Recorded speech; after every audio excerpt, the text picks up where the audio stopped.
Hello and welcome friends. आज हम बात करेंगे आइल्स लिसनिंग टेस्ट की। मैं आपको दूंगी एक बहुत ही शॉर्ट इंट्रोडक्शन आइल्स लिसनिंग टेस्ट के बारे में और मैं आपको बताऊंगी कि इस पूरे एग्ज़ाम का क्या फॉर्मेट होता है, क्या स्ट्रक्चर होता है, एकेडमिक और जनरल आइल्स में क्या फ़र्क होता है when it comes to the listening portion, और साथ ही पेपर और कंप्यूटर बेस्ड आइल्स में क्या फ़र्क होता है। So without further ado, let's begin.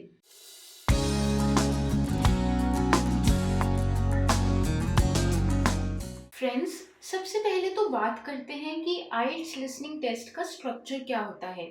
तो आइल्स लिसनिंग टेस्ट में बेसिकली आपके लिए एक ऑडियो प्ले की जाती है। वो ऑडियो अराउंड 30 मिनट्स लास्ट करती है।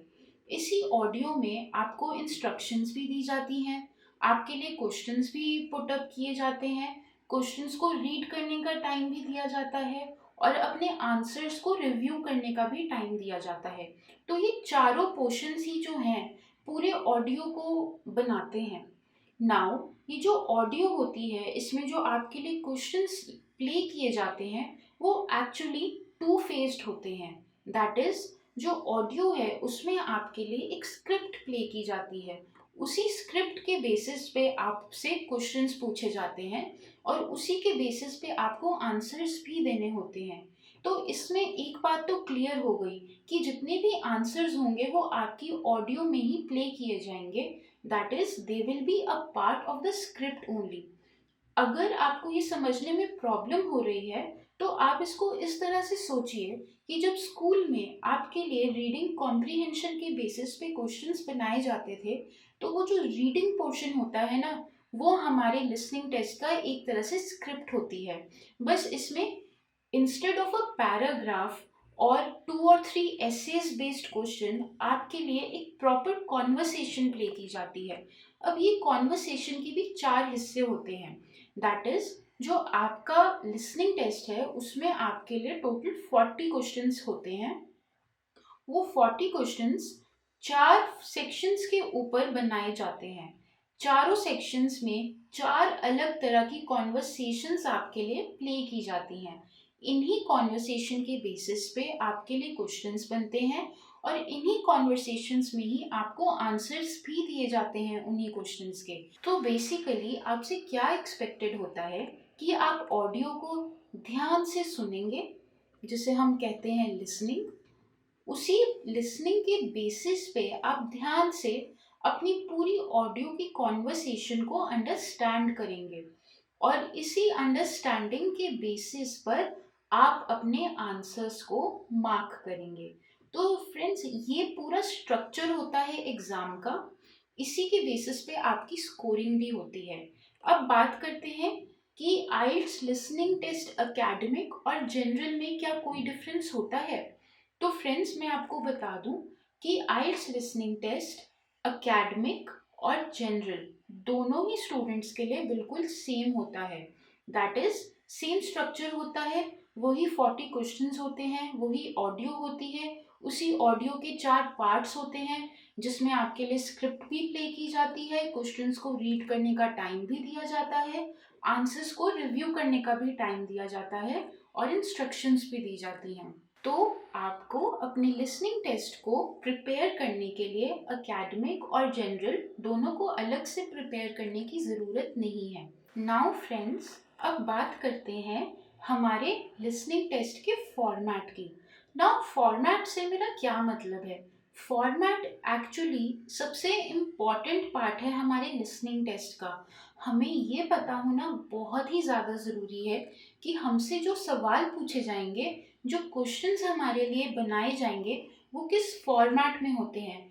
फॉर्मेट से मेरा मतलब है कि क्या वो फिल इन द ब्लैंक्स होते हैं, या फिर वो एमसीक्यूज होते हैं, या फिर वो डायग्राम्स होते हैं, और वो मल्टीपल फिलर्स होते हैं। नाउ फ्रेंड्स, मैं आपसे ये क्यों डिस्कस कर रही हूँ, क्योंकि अगर आपको अपने एग्ज़ाम के क्वेश्चंस का फॉर्मेट पता है तो आपके लिए उनको अच्छी तरीके से अटेम्प्ट करना बहुत आसान हो जाता है। जब हम अपने क्वेश्चंस के फॉर्मेट के साथ फेमिलियर होते हैं तो हमारे लिए उनको अटेम्प्ट करना बहुत ईजी हो जाता है। नाउ इस वजह से मैं आपको बताऊंगी कि पूरे लिसनिंग टेस्ट का बेसिकली क्या फॉर्मेट होता है, क्वेश्चंस का क्या फॉर्मेट होता है। तो सबसे पहले तो बात करते हैं फिलर्स की। ये simple fill in the blanks होते हैं। आपके लिए जो ऑडियो में स्क्रिप्ट प्ले की जा रही है उसी के बेसिस पे आपने अपने फिलर्स को मार्क करना होता है। ये यूजुअली सेक्शन 1 का पार्ट होते हैं क्योंकि सेक्शन 1 इजीएस्ट होता है out of all the 4 sections. फिर आते हैं एमसीक्यूज। नाउ एमसीक्यूज थोड़े से ट्रिकी होते हैं क्योंकि एमसीक्यूज के सामने आपको कोडिंग के थ्रू अलग अलग स्टेटमेंट्स प्रोवाइड की जाती हैं। ये स्टेटमेंट्स डायरेक्ट भी हो सकती हैं, इनडायरेक्ट भी हो सकती हैं। इसीलिए आपको बहुत ध्यान से अपनी ऑडियो को सुनना होता है ताकि अगर कोई inference based question, that is कोई इनडायरेक्ट क्वेश्चन आपसे पूछा जा रहा है तो आप उसको आंसर कर सकें। अब फिल इन द ब्लैंक्स और एमसीक्यूज के बाद यूजुअली आपके पास डायग्राम या फ्लो चार्ट बेस्ड क्वेश्चंस भी आते हैं। नाउ स्टूडेंट्स अक्सर डायग्राम और फ्लो चार्ट बेस्ड क्वेश्चंस को देखकर डर जाते हैं, but I am here to tell you कि एक्चुअली अगर आप इनकी इनफ प्रैक्टिस करके जाएंगे तो आप इसमें भी बहुत अच्छा स्कोर ले सकते हैं। उसके बाद बात करते हैं मल्टीपल फिलर्स की। तो मल्टीपल फिलर्स यूजुअली सेक्शन 4 का पार्ट होते हैं। तो इसमें क्या होता है कि एक्चुअली आपके लिए अलग अलग सेक्शंस बना दिए जाते हैं सेक्शन 4 के अंडर ही, और हर सेक्शन का एक अलग फॉर्मेट हो सकता है। इस वजह से सेक्शन 4 को one of the toughest sections माना जाता है लिसनिंग टेस्ट में। एंड अगेन फ्रेंड्स, अगर आप इनफ प्रैक्टिस करने के बाद एग्जामिनेशन हॉल में जाते हैं तो आपके लिए लिसनिंग टेस्ट में अच्छा स्कोर लेना आसान हो जाएगा। नाउ फ्रेंड्स, फॉर्मेट के बाद बात करते हैं कि हमें लिसनिंग टेस्ट में किस तरह से स्कोर किया जाता है।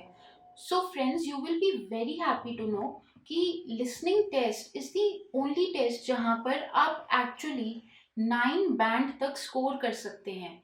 अब ये कैसे पॉसिबल है? तो एक्चुअली जैसे मैंने आपको पहले भी बताया था कि जो ऑडियो में स्क्रिप्ट आपके लिए प्ले की जा रही है उसी में से क्वेश्चंस बनाए जाते हैं और उसी स्क्रिप्ट में आपको सारे आंसर्स भी प्रोवाइड किए जाते हैं। तो if you are attentive enough in the classroom, in the examination hall, तो आपके लिए उन आंसर्स को ट्रैक करना, उनको लोकेट करना, उनको स्पॉट करना बहुत ईजी हो जाता है। और इसका मतलब ये है कि एक ऑडियो में स्क्रिप्ट प्ले हो रही है और उसी स्क्रिप्ट में आपको क्वेश्चंस और आंसर्स दोनों प्रोवाइड किए जा रहे हैं। So students who practise enough before going in the examination hall are able to crack this exam and get a score of at least 9 bands. अब 9 बैंड्स उन स्टूडेंट्स के आते हैं जो 40 में से 40 क्वेश्चंस ठीक कर देते हैं, या फिर 40 में से एटलीस्ट 39 टू 38 क्वेश्चंस ठीक कर कर आ रहे हैं। जैसे ही आपकी प्रोफिशिएंसी 38 आंसर से नीचे जाती है तो आपका बैंड कम होना शुरू हो जाता है। सो मेक श्योर कि ये जो फ्री के ब्राउनी पॉइंट्स आपको मिल सकते हैं लिसनिंग टेस्ट में, इनको आप यूज़ कर रहे हैं और इनफ प्रिपरेशन कर रहे हैं प्रैक्टिस के थ्रू, ताकि आप 40 में से एटलीस्ट 38 क्वेश्चंस को ठीक मार्क कर सकें। फ्रेंड्स, अब बात करते हैं टाइम की। Now friends, listening test is not just a test of your listening, it is actually somewhere also a form of time management.